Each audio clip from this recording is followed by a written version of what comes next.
March 24, 1941. Bethpage, Long Island, in a factory that smelled of oil, steel, and rain, a handful of engineers gathered around a table of blueprints. The war had not yet reached America, but they could feel it coming. Like thunder beneath the horizon, they had 60 days to build something the Navy said could not be built: a torpedo bomber, larger, stronger, and more complex than any before it.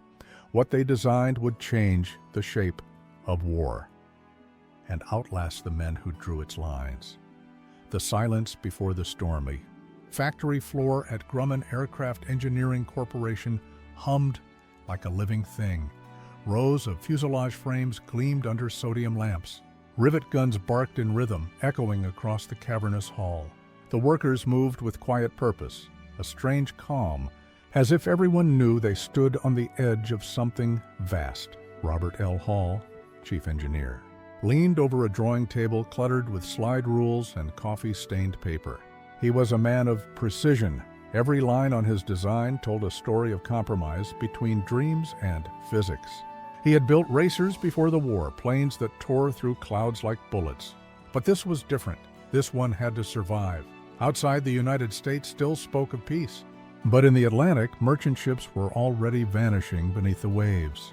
German U-boats stalked the cold waters, and the reports reaching Washington whispered of a new kind of war: silent, mechanical, and merciless.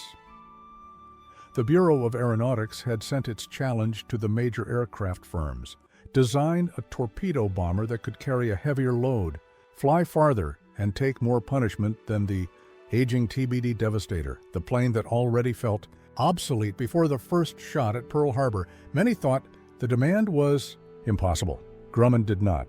Leroy Grumman himself, the founder, a quiet man with the eyes of an engineer and the heart of a test pilot, walked the floor beside Hall.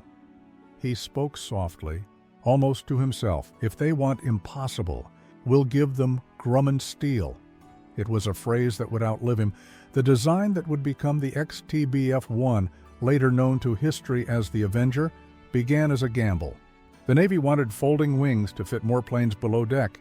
Most engineers thought it couldn't be done safely on an aircraft this size. Hall thought otherwise. He sketched a unique pivot system that would tuck the wings backward like the legs of a bird folding in flight.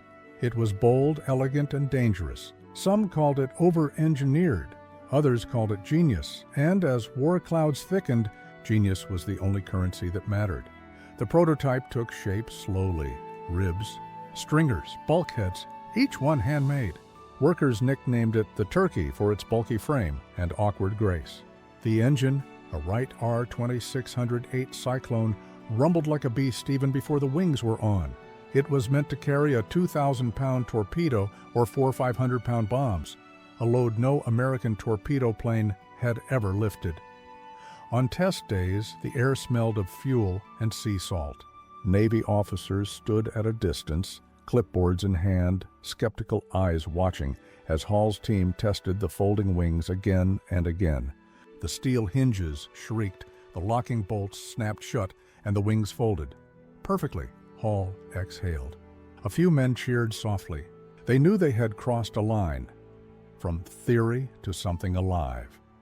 The nation didn't yet know the word Avenger, but the world was already breaking. In Europe, Luftwaffe bombers turned cities to dust. In Asia, the Imperial Japanese Navy's carriers moved like predators across the Pacific and across the ocean. American factories pulsed to life. Detroit, Seattle, Long Island, a symphony of hammers. Welders and dreams turned to metal. War was coming. The machines would go before the men. Inside the factory, the first XTBF rolled onto the test field at Bethpage. Workers stood in silence as the sun rose over the hangars, turning the aluminum skin gold. The men who built it, many of them too old or too young to fight, watched as test pilot Bob Hall himself climbed into the cockpit. He adjusted his cap, checked the instruments, and spoke quietly to the mechanic beside him. If she flies today, she flies for all of us. The engine roared to life. The ground trembled. The plane moved forward, slow at first, then faster, the wings cutting the air like a promise made in steel. When the Avenger lifted off for the first time in August 1941, the men below stood silent. They didn't cheer. They just watched, the way men watch a storm rising at sea. The war would come soon enough, and the Avenger would meet it head-on. But for now, in that moment, there was only the hum of the engine fading into the morning sky, and the quiet pride of those who had built it. The world still held its breath, and history was about to exhale. The silence before the storm is not peace. It's only the moment when we still believe peace is possible. December 7th, 1941. Pearl Harbor. The morning sky burned red and black. Across the Pacific, the sound of engines marked the death of American innocence, and in a quiet hangar on Long Island, men froze at the radio. Their creation still untested, their world forever changed. From that day forward, the ex-TBF would no longer be a project. It would be a weapon. The breaking point, when the bombs fell on Pearl Harbor, the United States woke into war. Within hours, the plans at Grumman's Bethpage plant were torn from drafting tables and sent by courier to the Navy Bureau in Washington. Every engineer, every riveter, every hand that could hold a wrench, they worked now for war.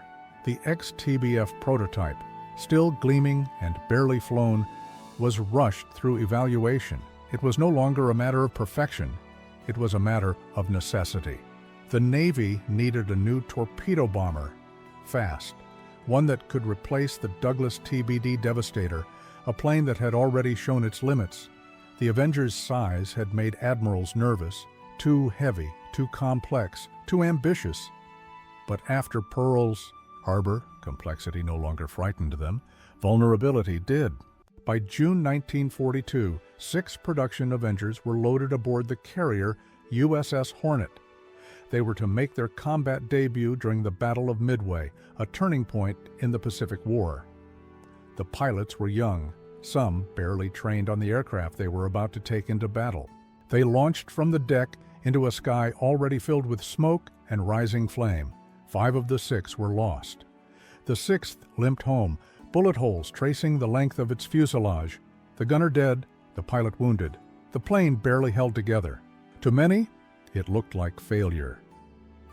To those who understood machinery and war, it was proof of something else: endurance. That lone Avenger, torn, bleeding fuel, had flown farther and lasted longer under fire than any Devastator could have. Its armor had saved a life. Its design had survived its trial by flame. Back at Bethpage, the telegram came quietly. 5 missing. 1 returned. Aircraft performance satisfactory under extreme conditions. No one cheered, but Robert Hall read those words over and over. Satisfactory under extreme conditions. In engineers' language, it was a testament. He looked around the factory. The men were working in silence, their faces gray under the hanging lights. A few had brothers at Midway. One had lost a son on the Yorktown. The war had stopped being distant. Every rivet they drove now carried a name. Production accelerated beyond anything Grumman had ever known. Day and night shifts blurred together. The smell of hot metal clung to their clothes. Women filled the assembly lines, learning the rhythm of drills and presses. They built by instinct, guided by blueprints, smudged with sweat. The Navy demanded hundreds of planes. Grumman promised them thousands. To meet the call, they turned to an unlikely partner, General Motors, which created the Eastern Aircraft Division. Automakers, machinists, and factory women from Detroit and Baltimore began building Avengers under license. The war had erased the boundaries between engineer and soldier. Every man and woman who touched the Avenger's skin became part of its story. Meanwhile, across the Pacific, the Avenger was earning its name. Pilots learned how to fight with it, how to dive shallow, release torpedoes low, and pull up under anti-aircraft fire. It was not a graceful plane. It was heavy and stubborn. But it could take punishment no other aircraft could. Its wings folded neatly aboard carriers, a miracle of design that let fleets carry twice as many bombers into combat. And when the wings locked open, the Avenger looked like what it truly was: a predator built to endure the storm. Flight Lieutenant George Bush, barely 20 years old, would one day fly one. In 1944, he would be shot down over Chichijima and survive. His story, like many, would be tied forever to the machine that carried him through the fire. But in 1942, as the Pacific burned, the Avengers' story was only beginning. Each new sortie brought lessons written in smoke. The plane's self-sealing fuel tanks saved lives. The radio operator's cramped compartment allowed for better coordination with destroyers below. The gunner's 50-caliber turret could hold the line against Zero fighters in a way no previous bomber had managed. The Avenger was not graceful, but it was alive in a way its critics had not understood. It endured, and in endurance, it became deadly. By late 1942, the Avenger was everywhere the Navy was. Guadalcanal, the Coral Sea, the Solomons. It hunted warships by day and shadowed submarines by night. It was the eyes of the fleet and, sometimes, its vengeance. In those months, as young men fought and died over the ocean, a question began to haunt the engineers back home. Had they built something to save lives, or simply a machine that prolonged the killing? They kept working because stopping meant loss, and loss was already too common. The world was shifting. The Avenger was no longer a prototype. It was a weapon of survival, and survival had become the only victory left. War doesn't begin when the first shot is fired. It begins when men decide that what they build will no longer be for peace. November 1943, the Solomon Islands. The sea was black with oil and burning wreckage. Above it, Avenger squadrons moved through clouds heavy with gunfire, engines straining, torpedoes armed. They had been called the Navy's Iron Angels. But in the fire of combat, they looked more like ghosts. Fire and blood. The Avenger was now fully grown, a weapon forged in urgency, matured in the crucible of battle. In the skies over the Solomon Islands, it became the backbone of the Navy's torpedo squadrons, flying from carriers that moved like floating fortresses through hostile seas. Each mission began in silence. Pilots sat in cramped cockpits, hands on throttles slick with sweat. The crew behind them, gunner and radio operator, moved with the ritual precision of men who understood that one mistake meant death. The Avenger's Wright R-2600 engine roared to life, coughing smoke that stung the eyes. Then came the takeoff, the shuddering, rattling leap from steel deck into sky. There was no room for error. A failed launch meant a plunge into the sea. They were heavy machines, over 10,000 pounds of metal and fuel. Yet, in the hands of skilled pilots, they danced through tracer fire like creatures born of steel and fury. The Battle of the Philippine Sea. 1944, they called it the Great Marianas Turkey Shoot, an ironic name for a slaughter where hundreds of Japanese aircraft fell. Avengers didn't make headlines like the Hellcats or Corsairs, but they did the quiet, brutal work of the fleet, hunting ships and submarines, cutting off escape, clearing the waters for invasion. Each Avenger could carry a Mark 13 torpedo, a weapon once plagued with flaws. The engineers back home had reworked it tirelessly, stabilizing its gyro, strengthening its fins, testing it again and again in freezing water tanks in Rhode Island and California. By mid-1944, it was deadly reliable. The torpedo and the plane had matured together. Both misunderstood at first. Both hardened by loss. On a June afternoon, off the coast of Saipan, a formation of Avengers from Torpedo Squadron 2, VT2, swept low across the waves. Their orders were simple: destroy what remained of the Japanese fleet retreating toward the Philippine Sea. The sky was alive with flak. Explosions peppered the ocean like black rain. One pilot, Lieutenant J.G. Robert Ewing, remembered the moment vividly. You could feel the air rip when the shells burst. The whole plane shook like it was breathing hard.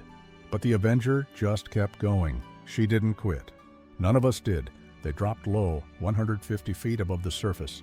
The torpedoes fell, slicing into the water like silver knives. Moments later, columns of fire rose from the ocean. the men didn't cheer. They just turned home counting who was missing. That was the rhythm of their lives. Sortie. Return count, every loss a name etched on a bulkhead. Every survivor another mission waiting by night. Mechanics swarmed over the planes like surgeons, patching holes, swapping engines, welding armor plates. The smell of hot oil mixed with salt and blood. Sleep was rare. Faith was mechanical. One gunner wrote home, "Mom, the Avenger sounds different when you're inside her." She's not a machine then. She's a heartbeat. Loud, steady, human. The Avenger's design, once criticized as cumbersome, became its salvation. Its large frame allowed it to carry radar equipment, depth charges, and extra fuel tanks.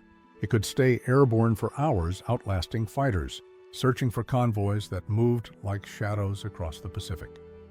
In the Battle of Leyte Gulf, Avengers crippled the Japanese battleship Yamato's sister ship Musashi and helped sink Zuikaku, one of the last carriers from Pearl Harbor.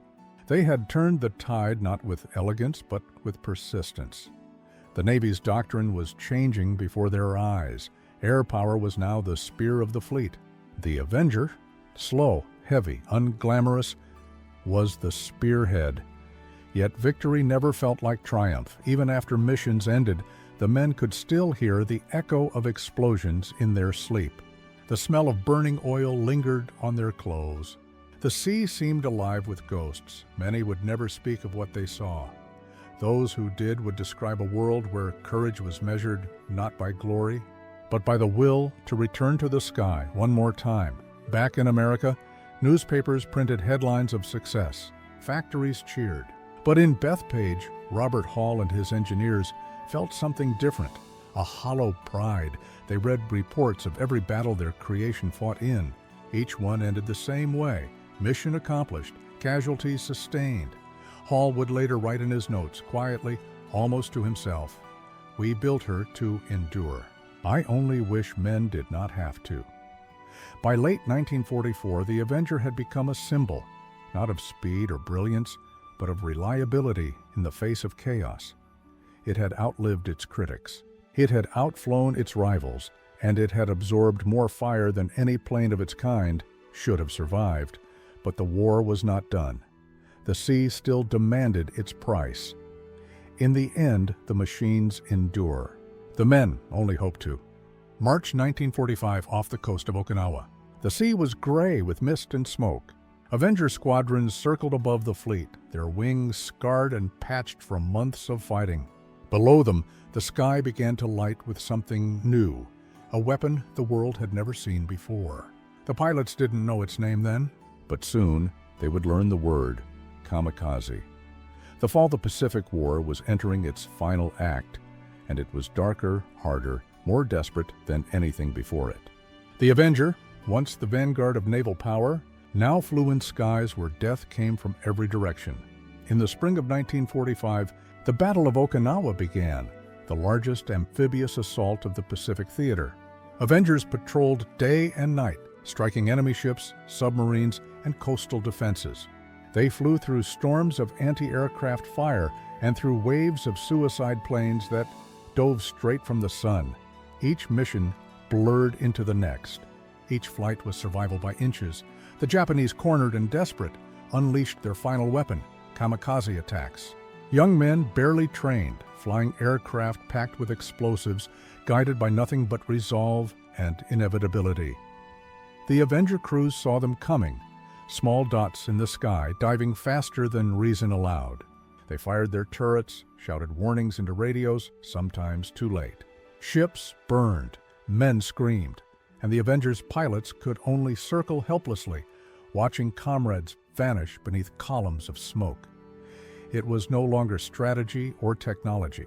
It was will against despair. The Avengers' missions at Okinawa were relentless. They launched at dawn, returned at dusk, rearmed, refueled, and launched again. Some planes flew 6, even 7 sorties a day. One squadron, VT-83, lost nearly half its men in a single week. Their commanding officer, Lieutenant Commander Charles Brewer, wrote in his log, "We don't speak of luck anymore. We speak of time. Who has it, who doesn't? The Avenger gives us some, but not enough."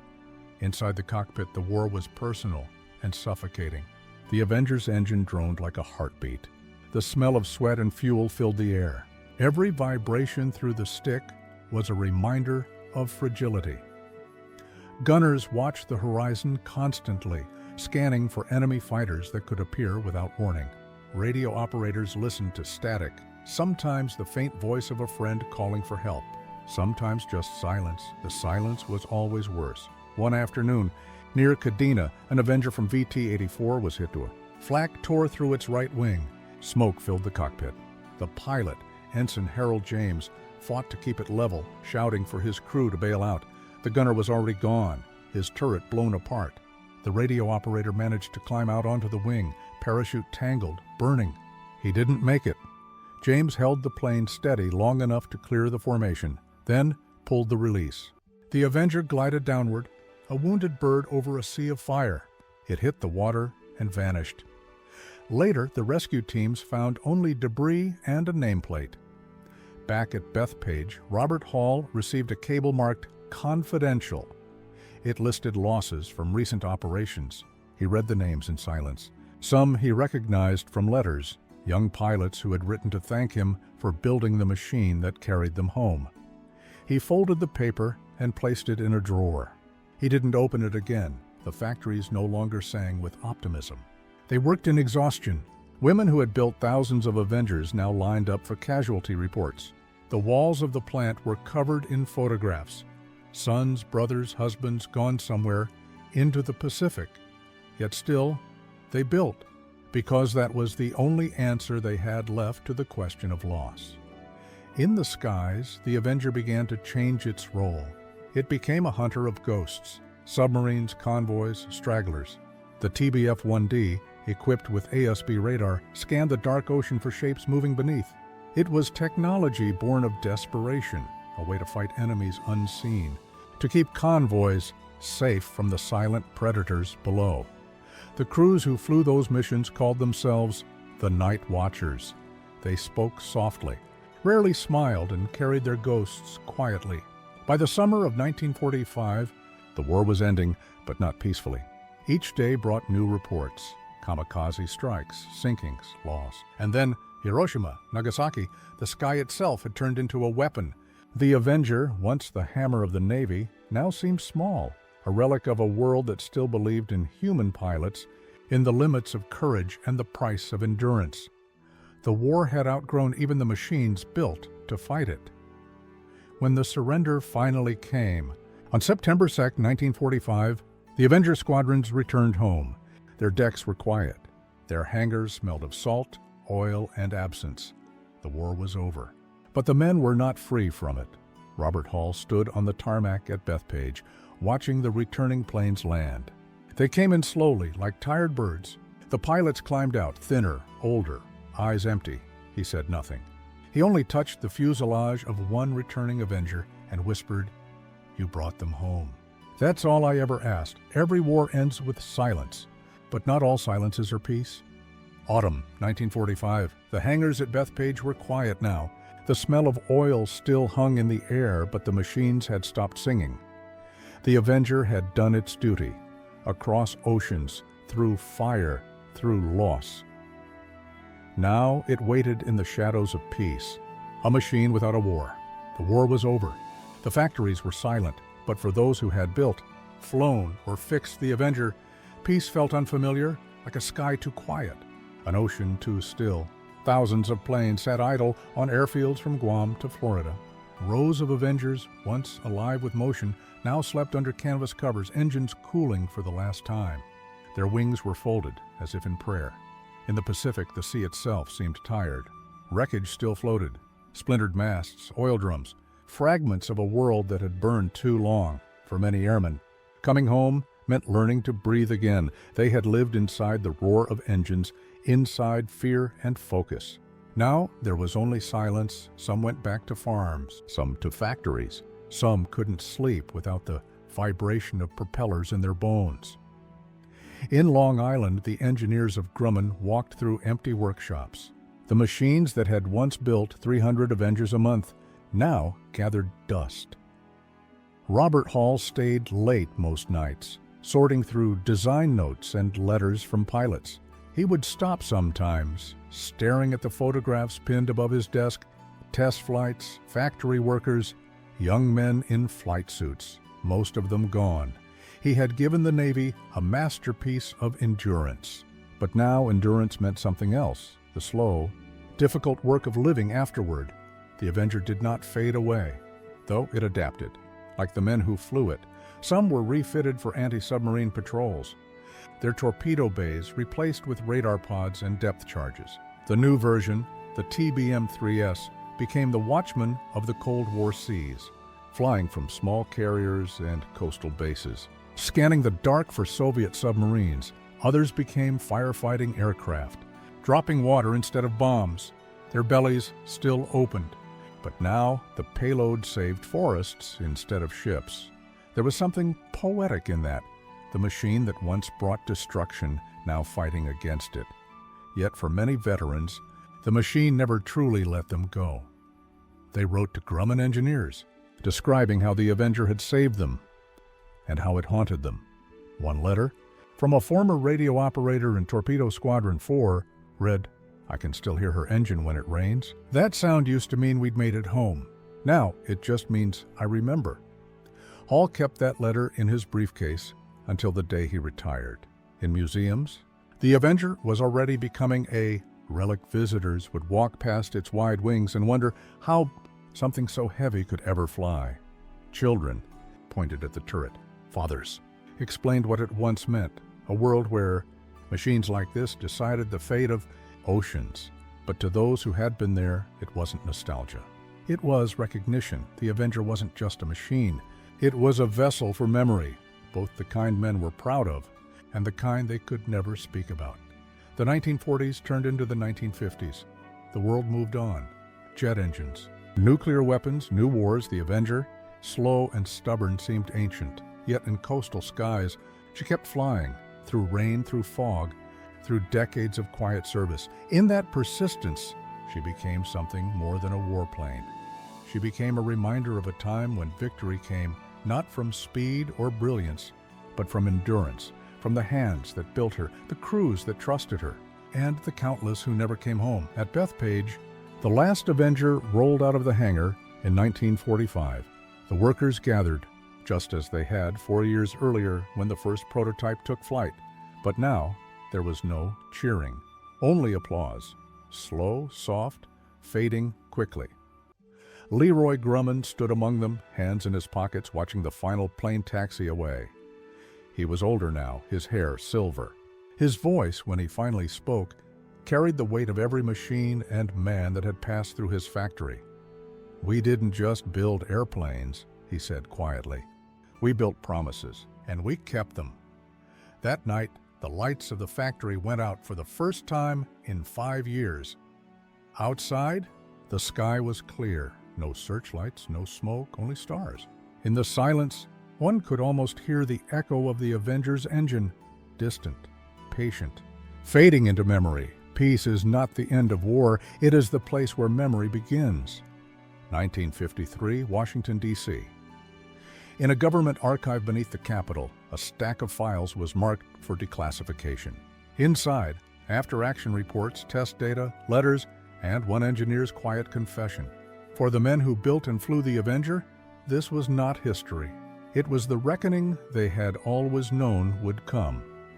The reckoning, when the guns went silent, history didn't stop. It simply began to write. The war had left behind a mountain of paper, performance reports, pilot diaries, production notes, and casualty lists. In the decade after 1945, these documents became the truth behind the myth. The Avenger, the Navy's workhorse, the unsung survivor, was both celebrated and dissected. The Navy called it the most effective torpedo bomber of the war. But within the pages of the reports lay a more complicated story, one not of triumph alone, but of cost. In 1951, a memorandum surfaced within the Bureau of Aeronautics. Loss rate among TBM crews from 1942-1944 exceeded all projections. Primary factor, torpedo unreliability in early campaigns. Secondary, aggressive deployment without adequate fighter cover. In cold language, It summarized what pilots had already known. Bravery had been asked to fill the space where preparation had failed. The early Mark 13 torpedo, the Avenger's main weapon, had often run too deep or detonated too soon. Dozens of pilots had died dropping weapons that failed beneath the waves. At Bethpage, Robert Hall had suspected as much. During the war, he had written polite, cautious letters to Navy Command, begging for improvements to the torpedo's stabilizer fins. Most went unanswered. Now, reading the released documents years later, he understood how many lives had been spent waiting for bureaucracy to catch up with reality. The engineers were not alone in their reflection. Pilots, too, began to speak in interviews, letters, and the quiet gatherings of veterans. They told stories of missions gone wrong, of friends lost to both enemy fire and faulty gear. They spoke not with anger, but with the weary honesty of men who had lived too long with silence. One pilot, Commander George H. Whelan, recalled a mission at Rabaul. We dropped 6 torpedoes that day. Not one ran straight. We came home with half our men gone. I used to blame myself. Then I learned the truth. I wish I hadn't. The Avenger's own resilience had masked the truth for years. Its armor, its rugged design, had saved enough men to make the losses seem inevitable, the cost of doing war. But to those who built it, that was not enough. Hall wrote in a letter to a colleague in 1954, "We proved that metal can endure. What I can't prove, what I can't make peace with, is whether that endurance saved men or only prolonged their dying." It was the confession of an engineer haunted not by failure, but by success. The Navy's post-war review, Aviation Lessons of the Pacific, praised the Avengers record. Over 30,000 sorties, thousands of ships sunk or crippled, countless submarines destroyed. But in a footnote, almost lost in the pages, was a line that struck like a whisper of guilt. Combat endurance exceptional. Crew survival rate below desired standard. Beneath every statistic lay a name, and beneath every name, a silence. As the Cold War deepened, the Avengers' descendants carried its lessons. Sturdier airframes, better armor, smarter radar. The mistakes had not been forgotten, only refined. But the men who had lived those mistakes carried them differently. Veterans spoke of recurring dreams, torpedoes that never detonated, engines that wouldn't start, the faces of gunners seen for the last time through smoke. For them, history wasn't an archive, it was a loop, a film that never stopped replaying. In 1955, Robert Hall returned to the old Bethpage field for the dedication of a memorial to Grumman workers who had died during the war. He stood before the polished granite, his reflection blending with the engraved names. Someone asked him if he was proud. He waited a long time before answering. Pride's not the word. We did what had to be done. But sometimes I think what we built was a promise, one that outlived the men who made it. He looked toward the sky. Quiet now, no engines, no smoke. And for the first time, he didn't see his airplane. He saw the men who had flown it. The reckoning wasn't about blame. It was about understanding. That war was not just a contest of machines, but of memory. A ledger written in both steel and sorrow, and that every invention built to protect us changes us. The past doesn't confess in words. It confesses in what we remember and what we choose to forget. August 15, 1985, Quonset Air Museum, Rhode Island. An old man stood beside the curved wing of a Grumman Avenger, running his fingers over its faded paint. He had flown one 40 years earlier. The museum air smelled of oil and dust, familiar scents from another lifetime. He closed his eyes, and for a moment the hangar was the Pacific again. The legacy of warfare decades after its first flight. The Avenger had become a museum piece. Children climbed the ladder to its cockpit. Volunteers polished its metal skin with rags and solvent, whispering facts to visitors who nodded politely and moved on. Yet, beneath the static displays and the glass cases, there was still something alive, the hum of stories too heavy to fade. Those who had built, flown, and repaired the Avenger were growing old. Their memories were the last active engines of its history. By the 1980s, most of the original Grumman engineers had passed on. Robert Hall died quietly in his home in New York. His wartime notebooks preserved by his family. Inside one was a single line, written in fading pencil. "We built her to protect what was human in us." Leroy Grumman had passed decades earlier, but his legacy was everywhere, in every Navy aircraft that bore the company's mark, in the rugged reliability that had once defined the Avenger. In the age of jets and satellites, the old propeller-driven bomber looked primitive, a relic from a time when courage had weight and flight was muscle. But in that simplicity, there was something timeless. The Avenger had done more than fight. It had transformed naval warfare. Before it, ships were the heart of the fleet. After it, aircraft were. The Avenger's reach, the ability to strike from hundreds of miles away, had rewritten every naval doctrine that came before. Carrier decks became the new front lines. Pilots became sailors of the sky. It was not just a weapon. It was a transition, the bridge between an old world of steel and a new one of air and electronics. And yet, its most enduring legacy was not found in strategy or statistics. It was found in people. In 1985, the man at the museum, a retired naval aviator named George H.W, one of the last surviving Avenger pilots, was asked what he remembered most about the war. He didn't speak of victories or tactics. He looked at the Avenger and said softly, "It wasn't the flying. It was the waiting to take off, the waiting for word from the ones who didn't come back. You never forget that kind of silence." The interviewer noted how his hand trembled on the fuselage, tracing the rivets one by one, like counting names. In Canada, New Zealand, and Britain, restored Avengers still flew in air shows. Their engines thundered across the sky, leaving behind trails of blue smoke that made spectators look up in awe. But to veterans, those flights weren't performances. They were funerals in motion. Each roar of the engine was an echo of the thousands who had never landed. The Avengers story reached beyond war, taught engineers how to design for survival, not perfection.